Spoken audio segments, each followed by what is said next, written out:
చూసారా ఫ్రెండ్స్, ఇది వచ్చిందని శంఖం పుష్పం. శంఖం పుష్పంతో మనకు ఎన్నో ప్రయోజనాలు ఉన్నాయి. శంఖం ఆకులు, శంఖం వేర్లతో కూడా చాలా ప్రయోజనాలు అయితే ఉన్నాయి. ఇది ఎక్కడ ఉంటుందో, ఈ శంఖం పుష్పం చెట్టు ఎక్కడైతే ఉంటుందో అక్కడ లక్ష్మీ స్థానం. ఈ విష్ణువుకి చాలా ప్రీతికరమైన ఈ శంఖం పువ్వులతో పూజ చేస్తే కనుక చాలా మంచిది. మనకు ఆర్థిక సమస్యలన్నీ తొలగిపోతాయి. అంతేకాకుండా ఈ దీంట్లో అయితే గన ఈ శంఖం పుష్పంలో అయితే గన చాలా ఔషధ గుణాలు అయితే ఉన్నాయి. ఇప్పుడు నేను ఈ శంఖం పుష్పం ఆకులతో కూడా కొంచెం డెకరేషన్ చేసి మీకు చూపెడతాను. వీటి వల్ల ఆకులతో ప్రయోజనాలు ఉన్నాయి, వీటి వేర్లతో కూడా చాలా ప్రయోజనాలు ఉన్నాయి.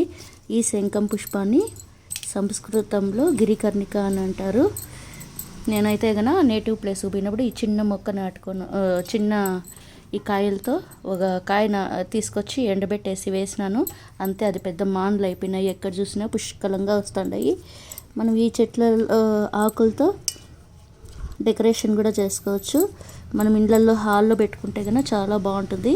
ఒక మానసిక ప్రశాంతంగా ఉంటుంది. మనకు పాజిటివ్ వైబ్స్ కూడా ఉంటాయి. చూస్తూ ఉంటాం కదా, ఎలాగో మనం దేవుడికి పూజ చేసేదానికి కూడా మనము వాడచ్చు. ఈ కాయలు అయితే కనుక చూడండి, ఎక్కడ చూసినా ఎక్కువగా వేసినాయి. అందుకనేసి పూల చెట్లలో కాయలు ఎక్కువ అయితే కూడా చాలా బరువు అయిపోతుంది. కాబట్టి మనం ఈ శంఖం పుష్పాలు పూసిన తర్వాత వెంటనే కాయలు అయితే కోసేయండి. కోసేసిందను ఇప్పుడు ఎలాగో ఇంకా వర్షాకాలం కదా, చెట్లోనే పాడైపోతాయి. మంచిగా కాయలు కోసేసిందను ఎండబెట్టేయండి. ఎండబెట్టేసిందను వాటిని మనము ప్రిజర్వ్ చేసి పెట్టుకొని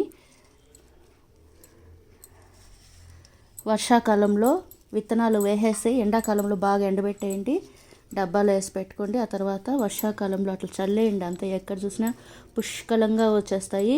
వీటికేం మరీ మనమేమి పోషకాలు ఇచ్చే అవసరం కూడా లేదు. మంచిగా వస్తాయి ఈ పూలు. ఒకసారి చెట్టు బతుకునిందనుకో ఇంకంతే, చాలా బాగా అల్లుకునేస్తుంది. ఇది తీగజాతి చెట్టు చూడండి, తీగజాతి చెట్టు కాబట్టి మరేం తొందర లేదు. బాగా వస్తాయి ఈ పూలు కూడా. సింపుల్గా అలా అరేంజ్ చేసుకునేయండి. ఇంకా మరీ ఎక్కువ పూలు లేకపోతే కొన్ని పూలు ఉంటే ఇట్లా మధ్యలో రౌండ్ మాత్రమే పెట్టుకోండి చాలు. నేను ఆల్రెడీ పూజకు యూజ్ చేసినాను పూలు. మా చెట్లలో చాలా పూలు వస్తూ ఉంటాయి. నేనేదో ఒక చిన్న మొక్క నాటినాను అంతే, అది అట్లే స్ప్రెడ్ అయిపోయినాయి. ఎక్కడ చూసినా ఎక్కువ వచ్చేసినాయి పూలు. చాలా బాగుంటుంది, ఇది బ్యూటిఫుల్గా ఉంటుంది. కలర్ చూడండి ఎంత బాగుందో. దీంట్లో అయితే కలర్స్ కూడా ఉన్నాయి, వైట్ ఇలా కలర్స్ కూడా ఉన్నాయి. నేనైతే బ్లూ కలర్ అయితే నాటినాను.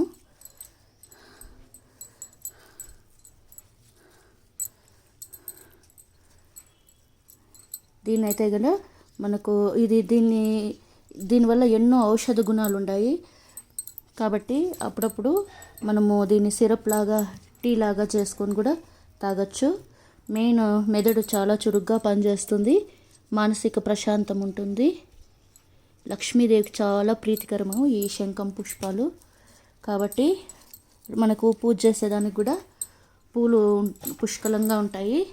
ఇంక ఇప్పుడు ఈ కాయలతో కూడా మనం డెకరేషన్ చేసేయచ్చు. ఇట్లా చుట్టూ పెట్టేయచ్చు, ఇట్లా చుట్టూ పెట్టేయండి. ఒకరోజు అంతా ఉండని, ఆ తర్వాత మంచిగా ఎండలో ఎండబెట్టేయండి, బాగుంటాయి.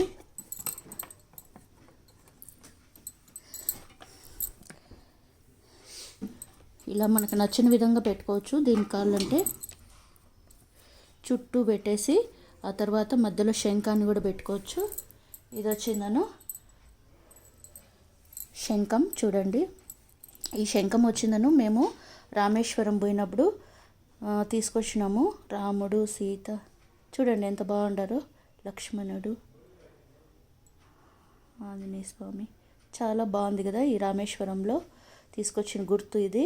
మనం ఎక్కడైనా టూరిజం వెళ్ళినప్పుడు ఇలాంటి చిన్న చిన్న జ్ఞాపకాలు తెచ్చుకుంటే కనుక మనకు అప్పుడప్పుడు బాగుంటుంది. ఇక్కడ శివలింగం ఎంత బాగుందో, చాలా ముచ్చటగా ఉంది. ఇది వచ్చిందన్న రామేశ్వరం గుర్తు. అందుకనేసి ఈ శంఖానికి శంఖం పువ్వులతో డెకరేషన్